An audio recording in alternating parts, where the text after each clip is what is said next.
का हमारा विषय रहेगा कि ईर्ष्या क्या है, द्वेष क्या है। अब जैसे ही मैंने आपसे ईर्ष्या कहा, तो आप ये समझ रहे हैं कि कोई कमज़ोर व्यक्ति है और वो किसी ताकतवर व्यक्ति से ईर्ष्या करता है।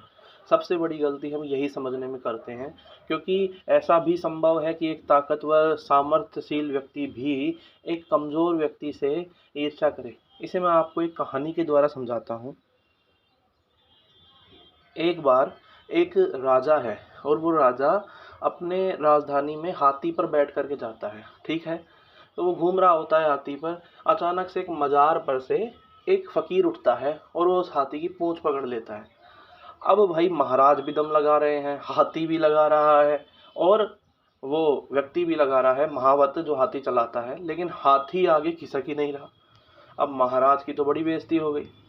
वो काफ़ी समय तक देखते रहते हैं, विचार करते रहते हैं, प्रयास करते रहते हैं, तब जाकर के कैसे जैसे वो राजमहल वापस आ पाते हैं। अब वो आ तो गए राजमहल वापस, लेकिन उनके दिमाग में बस वही चल रहा है कि यार बताओ, एक व्यक्ति ने हाथी की पूंछ पकड़ ली और हाथी आगे खिसके ही ना।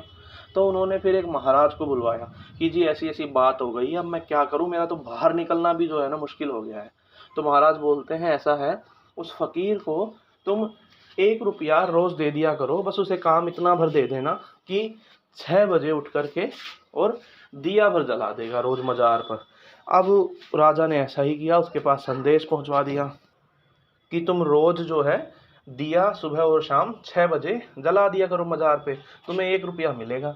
अब फकीर बड़ा खुश हुआ कि यार ये बढ़िया काम है, करना ही क्या है, बस दिया ही तो जलाना है। तो ऐसा हुआ और उस महाराज ने राजा से कहा कि ऐसा है राजा साहब, आप अब 1 महीने तक बाहर नहीं जाएंगे, 1 महीने के बाद ही जाएंगे। बोले ठीक है। अब रोज यही प्रक्रिया चलती। वो फकीर सुबह भी 6 बजे उठता, शाम को 6 बजे उठता, दिया जलाता, उसे 1 रुपया मिलता। समय बीतता गया, 1 महीना खत्म हो गया। अब वो जो साधु महाराज जिन्होंने राजा को कहा था, उन्होंने कहा कि 1 महीना हो गया है, अब आप हाथी पर शहर के लिए जाइए। राजा बड़ा मतलब डर गया था कि यार फिर से बेइज्जती हो जाएगी, लेकिन वो कैसे जैसे हिम्मत करके फिर से जाता है। इस बार फिर मजार के सामने से गुजरता है, वो फकीर खड़ा होता है और हाथी की पूंछ पकड़ लेता है। राजा घबरा जाता है कि यार ये फिर हाथी नहीं खिसकेगा। लेकिन इस बार होता ये है कि वो फकीर हाथी के साथ घिसटता हुआ जाता है, उसे रोक नहीं पाता। अब राजा को बड़ा आश्चर्य होता है, वो सोचता है यार वो साधु तो बहुत ही जो है स्मार्ट आदमी है कि ना तो इससे मिला, ना उसको परिस्थिति का कुछ पूर्ण ज्ञान, और उसने मात्र बता करके ही समाधान कर दिया। तो फिर राजा उस साधु के पास वापस जाता है कि जी ये कैसे हुआ। तो साधु बोलता है कि उसकी असली ताकत तो उसकी बेपरवाही थी, उसकी बेफिक्री थी, उसका ये एक तरीके से बिहेवियर था कि कुछ ना हो करके भी वो अपने आप में पूर्ण था। उसमें इतनी हिम्मत थी कि वो हाथी की पूंछ पकड़ ले जिस पर कि राजा बैठा हुआ है। अब हमने क्या किया, उसको रोज 1-1 रुपया दिया। पहले ना उसे अमीरी के ख्याल आते थे ना गरीबी के। अब उसके बड़े बड़े विचार आने लगे कि अपन घर बना लेंगे, अपना मान सम्मान होगा, पद प्रतिष्ठा होगी, ये सपने उसे आने लगे। पहले ना उसे गरीबी के सपने आते थे ना अमीरी के। तो कहीं ना कहीं हमने उसकी जो बेपरवाही है उसको ख़त्म कर दिया, और उसके ख़त्म होते ही उसकी ताकत भी समाप्त हो गई।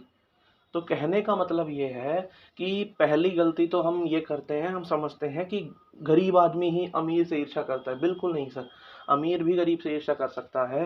हो सकता है जिसका पावर, पैसा, घर, मकान इत्यादि देख करके आप प्रभावित हो रहे हो, वह आपकी सेहत देख करके प्रभावित हो रहा हो, वो आपका ज्ञान देख करके प्रभावित हो रहा हो। तो पहली गलती तो हम ये कर रहे हैं। दूसरी गलती क्या करते हैं कि हम अपनी असली ताकत को नहीं जान रहे। हमारी असली ताकत कोई बाहर की चीज़ हो ही नहीं सकती। ऐसा समझ लीजिए कि जिनसे आप ईर्ष्या कर रहे हैं, हो सकता है वो किसी बांस की तरह हो, जो बाहर से तो चमचमाते हरे रंग के दिखाई देते हैं, लंबे, लेकिन अंदर से बिल्कुल खोखले हों। और इससे भी बड़ी गलती हम क्या करते हैं कि ईर्ष्या हम किससे करनी चाहिए, हमें ईर्ष्या, हमें इसका भान ही नहीं है। हम कभी स्वामी विवेकानंद से ईर्ष्या नहीं करते कि उन्होंने इतनी कम उम्र में इतने बड़े बड़े काम कर दिए। हम कभी किसी बुद्ध से ईर्ष्या नहीं करते, कभी किसी महावीर से ईर्ष्या नहीं करते। तो पहले तो ये समझ लीजिए कि ईर्ष्या कोई बुरी चीज़ नहीं है, लेकिन ये केवल उससे करिए जो उसके योग्य हो। हर किसी से ईर्ष्या नहीं की जाती है। धन्यवाद।